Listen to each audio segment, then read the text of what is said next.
Oh, the controversy. We're going to have our top 20 games of 2023. Now, why am I making it a top 20 and not a top 10? And we'll be focusing very heavily on the top 10. The reason that I'm actually making it a top 20 is my favourite games largely didn't make it into the top 10 of this year. Wow. Isn't that something? I actually, like, normally what I do when I do these is I just go through, which game did I really, really enjoy? But this year what I've done is I've gone through and I've weighted them in 4 different categories. So out of 5, I've scored them out of 5. And then let it sort itself out. So I'll explain what those categories are. But before I do want to sort of thank my Patreon supporters. Anyone who supports the channel through like coffee.com. You can see there's like underneath where I'm sitting right here, and also in the description there's a few different things like videos, of course, here on YouTube, live streams on Twitch TV, games on Nexus.gg, so I appreciate anyone who does buy games through my game store, and also mods, and also just general support in coffee.com/DasTactic, but we've also then got Patreon as well. So a few different links down there of being able to have different ways to support the channel and support what I do. Also merchandise as well. So anyway, just get that out of the way. Also memberships now on YouTube, and there's a tangible benefit because I can actually now schedule my scheduled videos. I can actually now have released ready for the members to actually have a look at. So including this video here. This video will be out for maybe 2 days, I think 1 or 2 days before it goes live to everyone else. So the members will actually get to see this video a couple of days in advance. Right, so let's get into it. What are we doing and how's it working? Why we got a top 20 and not a top 10? The top 10 I will focus very heavily on, but my favourite games didn't make it into the top 10 basically, so I thought, I still want to get them in there. I still want to talk about them because they're awesome games. They are, again, they're the games that I would take with me if I had to, like if I could only take 5 games with me. Most of the games that you see on this screen here are games that I would take, but most of them aren't in my top 10. Which is quite funny. Anyway, what did I score it on? So I scored it out of 4 different categories and then just averaged out whatever the average was. That's how these scores then came through. And I thought that was a good way for me to do it because the first category that I had was scoring out of 5 with UX/UI. So user experience and user interface, as in how does the game present itself to the player in a way that makes it easy to understand or presents, tool tips and those sorts of things where it just, I guess it just dresses the screen and actually gives you information and is intuitive, things like this. Only 2 games actually scored really highly with this, but it's sort of one of these things where I had some games that the reason that they're not even in the top 10 is because they scored poorly on this aspect, and I thought, this is a relevant thing for new players. Like if you're actually looking for a game, you don't want to be getting a game that is going to be super difficult with the user experience because it just makes it difficult to play. So I'll explain these when we go down to the like when I'm sort of talking about the I guess games from 11 through to 20. And so with that in mind, many of the games that are my favorites have very, very poor user experience / user interface. And that tended to be the main factor that pushed them way, way down. And it was pretty brutal. Like I was sort of, I don't think I had any 1 stars. I had 2 5 stars, a few 4 stars, a lot of 3 stars where I thought it was sort of like, good, like average, and a few 2 stars. And some of my favorite games are 2-star UX/UI. But I thought that for a new player, that was an important criteria. The second criteria that I actually have, which I have for myself as well, like this is really important to me, is replayability. And so if a game plays the same, if it feels the same every time you play it, I don't rate that very highly personally. So I've actually sort of scored most of the games that I've got that I do play, score very highly in that capacity. But if we've got a puzzle game, if we've got a game where it's more of a walkthrough than an actual playthrough, where like I prefer to be playing the game mechanics and having different game mechanics coming into what's going on than not. And so again, a lot of the games that I actually quite like, if they don't have good replayability, they didn't score very well. And so for me, this is longevity, like to be able to play a game for many, many years and get enjoyment out of it. That's, for me, is very, very important. So I would actually say that that's probably more important for me than the average gamer. So anyway, I did use that as my criteria. The next one I had was sort of a bit of a sort of general feel about it, which I just called it gameplay, but this is also game mechanics. And so this was sort of how well the game gelled together. It could even be down to things like how easy it was to actually understand the game, how intuitive it was. That's which is part of the UX/UI side as well, but just whether it was overly complex or not. And so the games that sort of were fairly intuitive scored highly in those sorts of categories. The ones that weren't intuitive scored poorly in that category. So again, I sort of thought, look, I'll rate it like this because, again, if I'm a new player, I don't want to be having an onerous game to try to learn, typically, unless I really know what I'm looking for. And again, you'll find that a lot of the games that I've actually, that are my favourite games, score poorly on my rating that I did give for game mechanics/gameplay, because some of them can be overly difficult. The last one I actually had was sort of like, I just called it extra, but essentially it's just how I like the game. And I was finding when I was doing it, I was rating nearly every game 4, basically, 4 out of 5, because I thought, I'll give myself a bit of leeway. So if something's excellent, I'll jump it up to a 5. In the end, the games, I think I had 1 or 2 that were rated 2. They didn't actually feature in the final list of 20, but most of them are either 3s or 4s. I didn't put a 5 in there because I really wanted that to be for when I did something, when there was a game that was super special. But this is just like an overall appreciation of the game. Like it's almost like just an irrational number that, it's my personal preference for the game, how much I enjoy the game, which is different to all the other aspects. So I'm sort of rating them from those 4 different categories. So 4 categories, there we go. And that's then the average of those 4 was how we got our scores. Now, I could go in reverse order, but I know that for a lot of people, they just want to get like the top games, see what they actually are, and then leave. So let's just do that. So we don't keep, because this will be a fairly long video, I think. So my game of the year. So we'll start off with the game of the year, and then we'll go, as I say, down to number 20. Maybe a couple of honourable mentions as well, actually. So I'll finish it off with just a couple of extra games that I really think should have been in the top 20 ultimately, but it came to top 22 if I had have included those. There's even other games as well, which when I was looking at the list, I liked all the games that I played this year, actually. I don't have any when I was looking through the list thinking I really didn't like that game. Like all of the games that I played, I did enjoy, just to different degrees. Right, so game of the year, number 1 is Galactic Civilizations 4 Supernova. This is a game I've really enjoyed playing as well, actually. So this is definitely in my top list of the games that I've enjoyed through the year. I will talk a little bit about the game. It's just getting better and better and better. It looks beautiful. The user interface is improving out of sight, and I am rating it on where it is right now. This game, when it first came out as Gal Civ 4 on the Epic Games Store, it was not poor, but it was certainly an average game. Certainly wouldn't have got in my top 20 at all. Not even a skerrick of a look in at that side. When they brought out Supernova for the Steam launch, that really did become an interesting game. And since that time, the guys at Stardock have actually been improving it dramatically and very, very quickly. So the actual development cycle for the game is very short to bring out really impactful changes. And the game is just a work of art. It is beautiful. This was one of the games where I did actually score the user interface at like top marks, basically. But the gameplay is great. The everything, the replayability is good. It's not the best, but it is good. There's certainly so many different ways of playing it. I didn't rate it that aspect. The replayability didn't rate all that highly for the simple fact that it still feels the same every time you play it.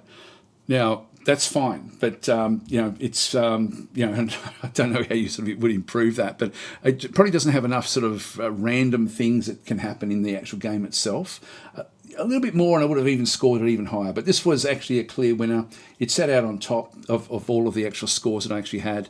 And as I say, beautiful game to play. Really, really fun game to sort of get into. Thoroughly enjoying playing this one. Highly, highly recommend it. So anyway, that's Galactic 4. Like it says, recent reviews mixed. Like that's weird for me anyway, because I really think this is just a beautiful game. This is a game I can play all day and not feel tired. I don't feel fatigued. There's a few games where I feel energized when I play it. Galciv is one of them. Anyway, this is Galciv 4 Supernova Edition. There are DLCs, but just the base game itself, way, way up there. So anyway, Galciv 4 Supernova, game of the year for me. So, number 2 on the list is Age of Wonders 4. Wow, what a game. What a series. This has been my favorite series throughout since the first game came out in, I think, in the year 2000 or even 1999. It was like the series has been like my favorite series to play. And again, this is one of these other ones where just the UX UI for me is exceptional in this game. It just feels so fun to play. Like it's so colourful and bright. And again, I don't feel fatigued when I play Age of Wonders 4. And so many games I do feel fatigue. Like it's sort of one of those things where you subconsciously just feel a bit drained when you finish playing things. But not with Age of Wonders. It is a beautiful, beautiful game. And so this is. This one sort of was, like Galciv was clearly ahead of everything, just with the combination of everything, but Age of Wonders 4, there was a few games very, very close in numbers with those. The top, like 2, 3, and 4 were extremely close to together.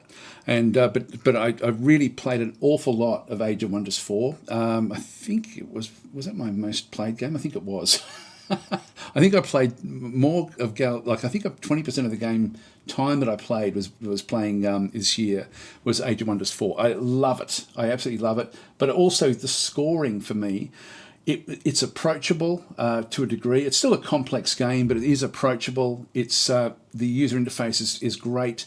The replayability is good. It's not great. It's good. And again, that hopefully can be improved.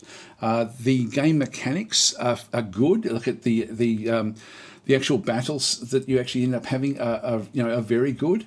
And just from the extra side, I really do love playing this game. So I sort of did score it highly there. But I guess the weakest point for me is actually the replayability. Like that's one thing where the game needs a bit more pulling apart of the different pieces to make it so that they don't have as much balance in them, and also a bit more randomization, in what happens on the maps and things like that. So hopefully at some point, either Triumph Studios and Paradox will actually get there with that one, or modders get there with that. One of the two, I think. So I'm hopeful that this will actually be something that will actually will keep on improving in that aspect. It's a funny one because they're going to be bringing more content out, which doesn't actually answer this replayability problem for me. It's not really a problem. It's just I guess to be cruel about it. Paradox, you can tell that there's a Paradox aspect to it because Paradox seems to make everything a bit lukewarm for the balance of everything, and that's certainly what's happened with Age of Wonders. It just feels like that, and I'm being critical about this. I love the game, but that's one aspect where I would love to just see it pulled in different directions a little bit, so that the replayability felt a lot more interesting every time you played it. It doesn't quite fit the bill there. That's the only real negative I have for Age of Wonders 4. All right, this next game is a game I haven't actually played much this year, but the bits that I did play, I loved it. And so, without a shadow of not the shadow of a doubt, drum roll. But for game number 3 in the list, it is ShardPunk. So this is actually a really interesting game. As you can see, it's pixel art. So it was called ShardPunk Verminfall. I think they may have changed the name. Probably got in trouble from the Games Workshop or something like that, I would guess. So it's now just called ShardPunk, but some of the old graphics still sort of shows Verminfall. This is a game where you've actually got a squad and you're sort of going up against these rat people, trying to sort of destroy them as you make your way through these randomly generated missions. It's a roguelike game. You can see there, the war is lost, the capital lies in ruins, and you're on the run. ShardPunk mixes turn-based tactical strategy with RPG, survival, and resource management as you gather your team, scavenge for resources, fight enemy hordes, and seek shelter to live another day. It is a roguelike, the way it does play, so it's turn-based. It's really, really cool. It's so much to like about this game. And again, these top ones had to score very high all the way through to be able to get to these positions. And so this one actually did score, like the user interface is really, really functional. It's great. Again, it's simple. This is a game which is easy to learn or easy to get a grip on, but that you can start to do other things. We can really maximize what happens with your runs. And so it's a very, very interesting game. It's a game, again, where the replay value is good, not great, but it is good. And so much to like about this particular game. It's because the levels are random as well. Like you do get a sense of, it still plays the same when you sort of play it through, which is sort of why it could be better in that regard. But overall, this is an incredible game, absolutely amazing. So really well deserved, I think, as my number 3 game of the year. And game number 4 is Against the Storm, which is a city builder. Again, a roguelike city builder where you position where you start is got like random pros and cons. You can't just go in with a preset plan like so many of the city builders out there. This one you have to really, depending on what comes up, depending on what's around you, you have to sort of be on your toes a little bit as you sort of build these small outposts. It's not actually even building a massive city. You're building small outposts, achieving a result, and then going back in to then do other things. The whole way that the game is played is incredible. And so this is one where, again, the user interface rated highly. Replayability is fantastic for a city builder, really, really exceptional. It's by far the best city builder that I've played. And I didn't play that much of it, but you can see their roguelike city builder. It's just amazing, the combination of game mechanics with Against the Storm. This is a game that I really, really wanted to play a lot more of, and I just didn't. But it's a game that I respect so much. And so when I actually did the scoring, it was one of these things where it really, I knew it was going to rate highly. And there it is at number 4, basically. So Against the Storm.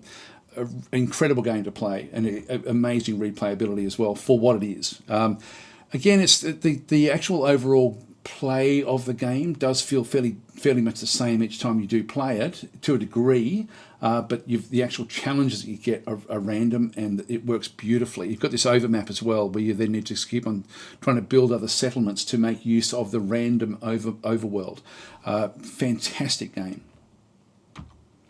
Yeah, I don't play enough city builders. I've got to start playing more city builders. But Against the Storm, one of the best that I've played. There was another good one actually, which didn't even make it on my list actually this year, called .age, which was another roguelike city builder of sorts. That fell outside my top 20, but another one really worth watching. So anyway, special mention there for .age as well. Okay, game number 5 is Boat Crew, where you basically are in control of a PT boat.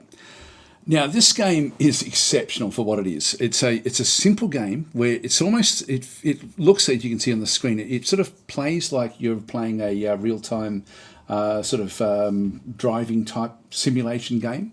There's certainly things that can be improved in the game, and I hope that they do improve it. It's early access at this stage. Like there's, for example, the crew layouts and stuff like that really do need a lot of work. But overall, this is such a fun game. It's you've got such a lot of choice and agency in what you do within the game. You're not beholden to anything. It really does feel great in that sense. So you're not playing like a massive warship where you'd have to be sort of under the orders of the Admiralty. You really are your own agent as you're sort of playing the game, doing what you like. And when you do different things, what you do can have an impact on the overall strategic map, which is under the control of the AI. And then this is what we're seeing it here on the screen. The AI may then decide to then go and attack things that you've actually already done a little bit yourself. And so it becomes a game where your actions can dictate what happens. You can then join other actions as well. It's an incredible idea for an actual game. It was a game that I wasn't expecting a lot from, to be honest. I thought it was just going to be a PT boat simulator, and it's so much more. And it's a game that once I started playing it, I just found that whenever I had even 10 minutes to spare, I just jump in and play a mission, like and just do something. It was so much fun playing it, and I thoroughly enjoyed it. And so yeah, this for me is number 5. So game number 5 of the year is Boat Crew, which, as I say, really pleasantly surprised with this one here. I think this is going to be like one of my go-to beer and pretzels game for an awfully long time. I can see that being the case, and I just hope that it just gets better and better over time with just fleshing things out. So for me, the gameplay, the game mechanics themselves show so much promise, but some of the way that they've been put together can be improved. So I was a bit forgiving about that when I was scoring the game, because I can just see the possibilities for this game are just through the ceiling. But it's awesome where it currently is. But it can get a lot better just with fleshing out, as I said before, things like the crew management, stuff like that. You don't really get attached to the individual players, to individual people on the boat, and that's something I think which could be improved a lot. Okay, game number 6 is Quasimorph. This is a real surprise packet for me, actually playing Quasimorph. And it's had some recent updates as well, which has improved it even more. So I've sort of scored it in my mind based on the recent updates, which have just made this such an interesting pixel graphics, turn-based combat, really quite hard actually. It's not a very forgiving game. But like the levels are randomly generated to a degree. They're sort of based on algorithms. You've got all sorts of different missions. There's a real lot of detail in the actual game itself. Like the user interface is serviceable for what it actually is. It's not fantastic, but it's certainly good. Overall, it's an immersive game. It's a really cool game. It's, as I say though, it is really quite unforgiving and difficult, but that's fine as well. And they've just the way that they've sort of set up their game mechanics is quite interesting, where you are bringing in clones for each run. That means that you can just keep on trying the same things over and over again. You can run out of equipment, which you have to be careful of, but overall this is unbelievably good.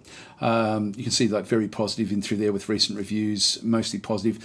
It's funny because I think it might even be the complexity which is actually putting people so that it's not not very positive all the way through there. But yeah, just with the recent updates, this is an incredibly good game. So highly recommend that one if you do like turn-based combat. As I say though, very unforgiving game, very difficult, and things can go bad very quickly. It makes sense when they do. But there's sometimes not a real lot you can do about the luck of the run. But I like that because again, the replayability is very high in this game. So it's awesome game. And in the games of the year, my number 7 is the absolute classic Dwarf Fortress. And I'm also including in this one DF Hack, so I'm sort of combining those two together. So Dwarf Fortress and DF Hack are my number 7 game of the year.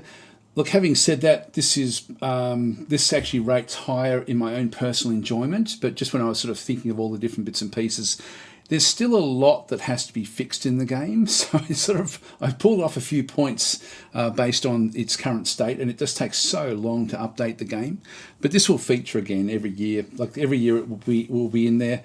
But this is awesome. The user interface is getting better and better. Again, DF Hack really improves it a lot. The way that the interface does work. Again, everything in Dwarf Fortress could be improved, but overall, it's such a classic game. It's so much fun to play, and the replayability in Dwarf Fortress is unbelievably good. Just because there's so much that can go on in the game. I find playing Dwarf Fortress, I feel so inspired when I play it, just in terms of this world this living world that you're just very, very small part of. You actually feel like a very, very small part of something massive going on around you, which is exactly what the game is doing. It's playing out a whole continent basically, with you just being one tiny little, tiny little area on this massive history that's actually unfolding all around you. Incredible game. This is one of these games that I just, every time I play it, I feel like an absolute minnow in a massive ocean, and I love that feeling. And I can't wait for next year when they bring in the, I think it's in April, they're bringing in the adventure mode. And so I'm looking forward to that as well. So I think next year it will definitely be, again, featuring in my top 10. Hopefully it just gets better and better. I love this game, absolutely love it. But it didn't rate in my top 3 or 4 or whatever it might be, but it's still in the top 10. Yeah, Dwarf Fortress is one of the games that I would take with me anywhere. it's sort of one of those games, because it does play so differently every time you play it. I'm always blown away whenever I do play Dwarf Fortress. So yeah, it's one of my all-time favourite games. Game number 8 is Necesse, which is a really interesting game. You can see there, so build, quest and conquer across an infinite procedurally generated world. Play alone or with friends, that's only just been added in recently, as you establish a settlement and explore deep dungeons, fight monsters and bosses, mine rare ores, craft magical equipment, recruit specialists for your colony and more. So it's sort of like you're looking top down or three-quarter view into this sort of world map. It's a little bit rimworldy in some places, like when you're with what you're actually building, but then you've got these missions that you then go on underground and all sorts of different bits and pieces where you're essentially establishing you're getting loot, you're building things up.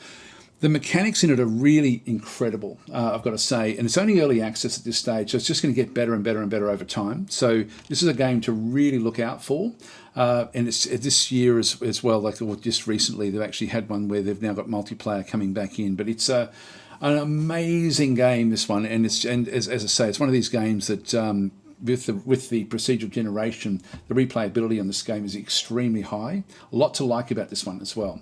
So anyway, that's Necesse. All right, now game number 9 is an interesting one because I haven't actually put a video out on this game, but I've played a fair amount of it.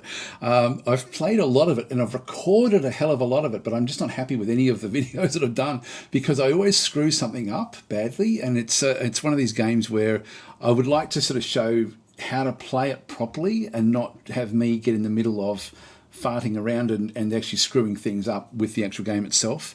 So without any delay, number 9 is Hexarchy. It says Hexarchy 4X deck builder. Now, I really wasn't interested in this game at all. I don't like card-based games. But what's good about this one, you've actually still got a hell of a lot of choice with what you then get to do. The cards are just ways of giving you random impetus to do different sorts of things. The replay value is high because the worlds are randomized as well, and there will be different opportunities. So you've got to think on your toes a little bit as you play this game.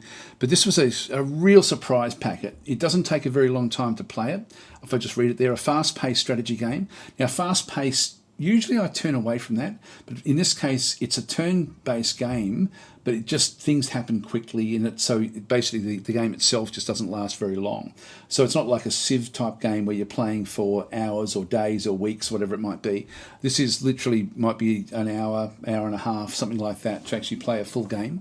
So it is great in that sort of sense. So it's designed to be played almost beer and pretzel style, but there are ways where as you play the game you will then find other aspects about it which sort of makes it it's easy to learn, difficult to master, I guess is the way to sort of think of this one. But this was one where it was recommended to me actually when I was doing my DasTactic's streams on Mondays, and when I first heard it was like a deck builder, I was thinking, really not interested in that at all. And anyway, a couple of people had suggested that it was actually a really, really good game, so I relented and actually did approach the developer, and yeah, it is an exceptional game. It really is amazingly good. So that's my top. That's my 9th game in the list. And rounding out the top 10, we have in the 10th position Mechabellum. This was a fun game. This is another game where I really was so surprised at how much fun I had with it. I wasn't expecting anything at all from it. I was actually not looking forward to even trying it, to be honest. And it's one of these games where when I did start trying it, I realized there's just so much in it. There's so many different ways of approaching it. It's just a brilliant game. It's an auto battler, so all you're doing is setting up different your forces for round after round against an enemy that is also setting up round after round, and it is just phenomenal. I believe that in this coming year, 2024, it's then going to become a free base game where you then purchase additional bits to it. I'm not exactly sure if or when that's going to happen. I was a bit turned off by that, but from what I have read, it's not going to be a pay to win or anything like that. But Mechabellum is amazingly good in terms of multiplayer, even against the AI. It's a really cool game. Very well deserved to be in the top 10. It's an exceptional game as an auto battler. Again, very, very quick to pick up and play. Learning the basics of it is fairly fast. Becoming a master of it or getting mastery over it is quite tricky. There's so many different ways you can play this game, so the replayability is extremely high, and the fact that it is really geared for multiplayer experience, so where people are playing on these servers, and again the games are lasting a very, very short period of time, is really, really cool. Like it's so if you enjoy multiplayer type games like this, I think you're going to absolutely love this game. But this is one of these games where you do have to sort of think on your toes. Even with the AI is really quite clever as well. But I have watched some multiplayer games as well and been really surprised at just how different it can be. Where people will place their units to do different things. And as I say, the mechanics are simple, but the replayability, the gameplay itself is amazingly good. The UX/UI is also very, very good as well. So Mechabellum, a worthy spot there in number 10. And so that then covers the top 10 games. They're out of the way. I was just going to make this a top 10 video. And leave it at that. But then I realised when I actually opened up this screen, I then was thinking, okay, yeah, I've got Age of Wonders number 2, I've got Galactic number 1, I've got Dwarf Fortress there at number 7, and then none of the other of my favourite games actually featured at all. They weren't in my top 10. Even slightly, and I thought, wow, that's actually really, really interesting. But I do want to talk about these games because they are my favourite games. If I had to choose the top 5 games that I would take with me on a desert island, if I couldn't bring any other games with me, it would be Age of Wonders, it would be Distant Worlds, it would be Dwarf Fortress, it would be Shadow Empire, and then really, I don't know, out of the next lot, it could be any of these 3, Master of Magic, Gal Civ, or Gladius. So I really love them. Probably not Xenonauts, but these are, these top 4 here are my favourite games. But yet only 2 of them actually feature, or 3 in the top 8 featured in my top 10. So I do want to go through the others as to why these games that I love so much didn't actually get into the top 10 based on the scoring that I gave it. So we'll just go through this one, and we'll just do in fact, I'll do it up to 22 because we do actually have there's 2 other games I do want to talk about. So if we just go through, the next game is Zero Sievert, which I didn't play a hell of a lot of, but I really, really liked it. So Zero Sievert, actually might open them up, I guess. Yeah, Zero Sievert is one of these games which is, people rave about it who are into it, and for me, it's a little bit fast-paced, and it's quite unforgiving. I very rarely survive anything at all. I'm just not. My reflexes just aren't fast enough to really sort of play the game effectively. I wish there were some settings in it to actually slow it down a little bit for people like myself who enjoy these sort of games but are terrible at them. But it's an amazing game again as well. So again, this was my number 11. For number 12, I had Door Kickers 2, which is an amazing squad game. It's essentially sort of like a paused real-time game where you give orders when everything's sort of frozen. Your team then fill out the orders, but you can pause at any time and change the orders. It's an amazing game. There is now fairly good random maps that it will sort of build for itself. a fairly unforgiving type of game. It's very, very cool though, and so Door Kickers 2 has just gotten better and better this year. It's not from this year; you can see it's from 2020, but it just keeps on. It's still early access, and there's a lot of really great changes that are happening with the game. So definitely worth a consideration. Like in this year, and it's a lot of fun to play. So that's Door Kickers 2 at number 12. At number 13, I've actually got Distant Worlds 2, which again really surprised me when I saw it wasn't in my top 10. I just assumed it would have been in my top 10. And when I thought about it, the reason really that it actually didn't score all that highly was that the user interface, user experience is much, much better than in version 1, but it's still not great for what it actually is. And so it's a little bit cumbersome in places, but it is improving. So it's going to be getting better and better. I wish this game was rated early access and not as a full launch. That does concern me that it actually isn't early access, because it still plays like an early access game, even though they're bringing out DLCs. There's for it, which are excellent, by the way. So the DLCs that they brought out this year really have enhanced the game a lot. The game is improving all the time. And so I think that it will maybe it will never be fantastic with its user experience and user interface, but it will certainly be serviceable. It's certainly, it's good now. It's just not great when you compare it to something like Gal Civ or Age of Wonders. The interface does leave a bit to be desired. That's probably one of the reasons that it's actually down in this sort of area. Also, I sort of found that Distant Worlds 1 had a surprise packet to it. You didn't know what you were going to get, whereas in Distant Worlds 2 you sort of do a little bit at this stage. Now, again, I think that this will then change over time. I think that aspect there will be other things now sort of coming in as they start to build quality of life improvements, and also as DLC comes in, because Distant Worlds 1 also did sort of start off very, very bare bones and then sort of build up slowly over the years. And Distant Worlds 2, hopefully, if it gets enough support, will do the same sort of thing. It's certainly one of my favourite games. It actually is my favourite space 4X, even though Gal Civ 4 is incredible. And is a worthy winner of Game of the Year for me. I just have such a soft spot for the Distant Worlds franchise, like what I do for Age of Wonders, just because I've had so much enjoyment with this game over the years.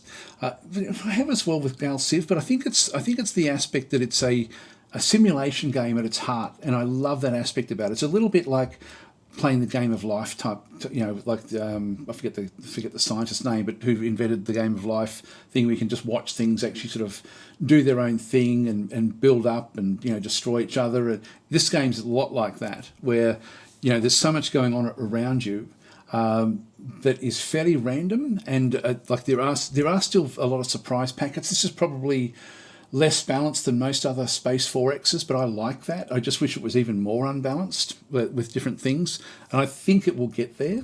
But when I was thinking critically as to, for example, the replayability, I didn't mark it a 5 out of 5. I marked it, I think, a 4 out of 5 or even a 3 out of 5. I can't remember where I sort of placed it, but it wasn't like that's the area I was probably a bit critical about the game, simply because compared to version 1, it still has a little way to go to sort of hit those sorts of milestones, in my opinion.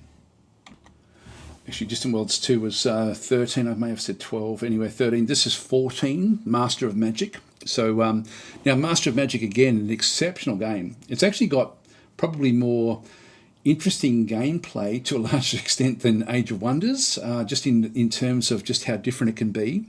Where this game didn't get the scores was, it again, in the user experience / user interface. That was one aspect of it, and just there's some balance issues in the game as well, which I hope that the devs actually do iron out, because again, the actual game there's so much replay value in the game. That side of it's amazing. It's not as it's fairly drab in its color schemes, which is fine, but I don't get energized by it like what I do with Age of Wonders, for example. So for me, the user experience / user interface needs to be lifted a bit with this game to sort of then score more highly, and just the balance, as I said, with some of the heroes and things, I find them almost unbeatable once you get to a certain level and you come across them. I just wish that those sorts of things were ironed out with the game. If they were, yeah, this is already, as I say, it's one of my favourite games, pretty much of all time. I absolutely love it, but it can be improved. And so, whereas I look at things like, for example, Galactic Civilizations 4 Supernova, it will be improved. I know that there is still room for improvement, but the actual polish in that game is higher than these other games that are sort of down in this area of my list, even though amongst my favourite games are in this portion of the list. And again, one of my all-time favourite games. So this is an absolute must-install game that I actually, that I would like. For me, it's in my top 3 or 4 games of all time. Shadow Empire, but it only rates a 15 in my list. And the reason that, again, when I was scoring it, the user experience, user interface really does let this game down. And so it scored well in nearly all the other aspects in terms of replayability. It's reasonably good. It's not perfect because you sort of are still playing the same way each time, which is fine. The gameplay itself is also fairly unforgiving, so it's a little bit awkward and clunky, but that also comes back down to user interface and user experience. So I rated it quite poorly in terms of user experience, just because it is an awkward and difficult game to get into. It is super rewarding if you do get into it. It's just that it does take a time investment to actually to embrace the game. But as I say, it is absolutely one of my favourite games. When I rated it though, for new players or for just in general sense, it didn't get into my top 5, even though it is in my top 5 for my own personal preference. Yeah, 16 in the list is actually Gladius, Relics of War. So Warhammer 40,000 Gladius, Relics of War. I think it probably is the best AI that I've ever played against in a game. It's one of these things that's just absolutely exceptional the way the AI does play. It's an amazing game. There's so much to like about this particular game. And the reason I probably didn't rate it as highly in this list was it's been around for a long time. You can see that the actual game itself came out in 2018. And yet there is still content being made. There was actually just a few weeks ago, there was another DLC, the Drukhari, like the Dark Elf DLC for the game, which is a great addition. And there's some really, really good additions for the game itself. But this is, again, one of my favourite all-time games. It's a game I can happily just pick up and play. These are no-brainer type games for me to really, really enjoy. But there are issues with it, like again, mainly to do with user experience, user interface. The replayability is a little bit the same each time you play it. Like the factions play differently, which is great. So there is replayability amongst the factions, but the approach is always pretty much the same for whichever faction you do play. And so in that sense, it's sort of...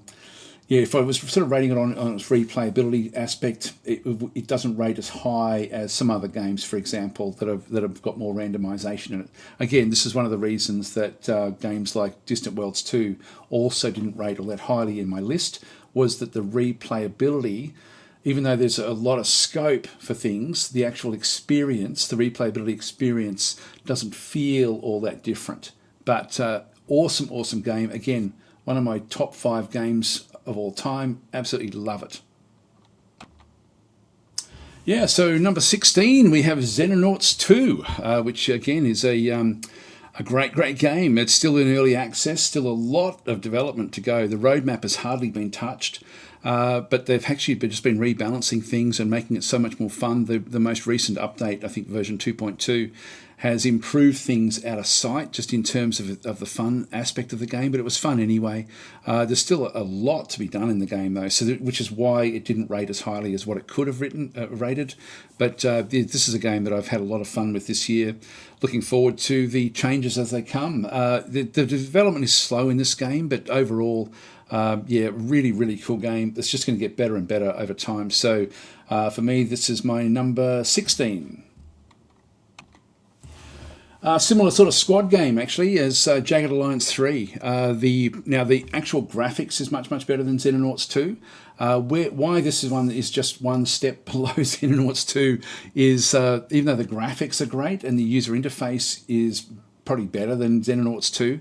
The maps themselves aren't really randomized, so it's more of a playthrough than or more of a walkthrough than a game mechanic playthrough. Whereas Xenonauts is more, it's got random maps, a bit more randomized. Not super like the actual gameplay in Xenonauts is pretty much the same each time you play it, but you've just got surprise packets. Whereas Jagged Alliance 3, as you start to work your way through the map, if you came back and played the game again, you would sort of know what to expect in each actual map. They've got their own aspects about them. So for me, that sort of does diminish the scoring a little bit, but overall, an exceptional game, Jagged Alliance 3. Now, number 19 is actually Kerbal Space Program 2, which could have been the best game of the year if they but the development has been pretty bad, I've got to say. Like, it's been so slow, so it leaves a sour taste in the mouth. You can sort of see through there that the all reviews are mixed, which means it's sort of around the between 50 and 60%, and then the recent reviews are very positive. So it has gone from being a dog of a game when it first released into early access. It is an early access game, but they should not have released it in the state that it was in. But with the changes they've just made this month, it is now a playable game. It is fun. It is stable. This should have been the release, and I hope that the game does have success and that they haven't actually sort of squashed the market as such with such a buggy and poor release. It really hasn't been fun to play until now, but now it is like it's inside my top 20. I did want to include it because it is a great game now. It's heading towards being a great game. There's still a lot of room for improvement, but they're in the right direction. It just does take them so long to make the changes, unfortunately. So that's Kerbal Space Program 2. That's my number 19. I've actually got two number 20s, to be honest, so I couldn't split them. I'll start with Airships Conquer the Skies. This is a fantastic game where you essentially, what's happened this year, like the game was released, like you can see there the release date is 2018, but the game is keeping on being improved all the time. There was DLCs that was added this year. This is an amazing game where you sort of design these airships. You've got this sort of like this overmap, which is what we're seeing on the screen there at the moment, and then you sort of bring your different airships in and take on all sorts of weird and wonderful creatures. It's very much a steampunk sort of approach, but it doesn't look much when you're looking at it, but it is surprisingly detailed and incredibly fun to play. And so Airships is a real time that is pausable. You can actually sort of play it pausable, but this is such a fun game. Again, a game that I could just pick up and play at any time. I absolutely love it.